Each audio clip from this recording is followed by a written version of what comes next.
Такой неприглядный вид сегодня в Пестрецах на контейнерной площадке на улице Никольская, прямо у входа на кладбище. По словам местных жителей, мусорные завалы начали появляться неделю назад и растут день ото дня.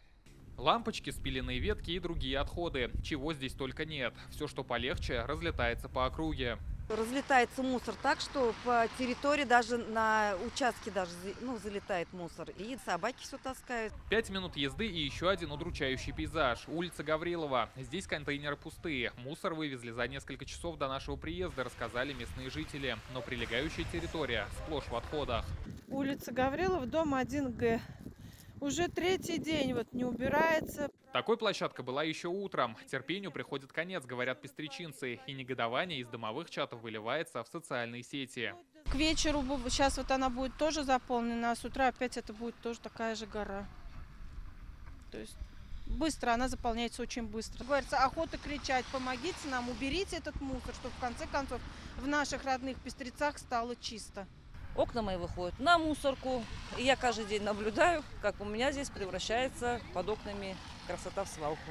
По словам местных жителей, мусорный коллапс начался после Нового года, когда сменилась компания, отвечающая за вывоз отходов. До этого у нас был нормальный оператор, спокойный. У них прокол был один раз. Они рано проехали, мусор не убрали. Мы тут же позвонили, через 2-3 часа приехали, все собрали. Сейчас не знаю, что будет. Мы повязнем вот так вот в мусоре. Хочется по-человечески жить, в нормальных условиях. Тем более мы за это деньги платим. В районной администрации нам рассказали, проблемы начались из-за смены субподрядной организации. С января за вывоз отходов отвечает компания «Экопром». На сегодняшний день ООО «Экопром» пока не могут наладить работу.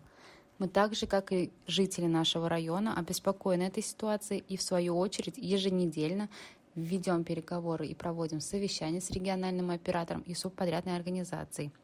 Составлен примерный график вывоза ТКО, который согласован с главами поселений и представителями управляющих компаний. Регоператор, в свою очередь, ответил, субподрядчик сменился, цитата, с целью улучшения качества предоставления услуги. Но как теперь быть жителям? В настоящее время ведется работа по отлаживанию графиков вывоза из населенных пунктов Пестричинского района. В ближайшее время работа вернется в прежний ритм.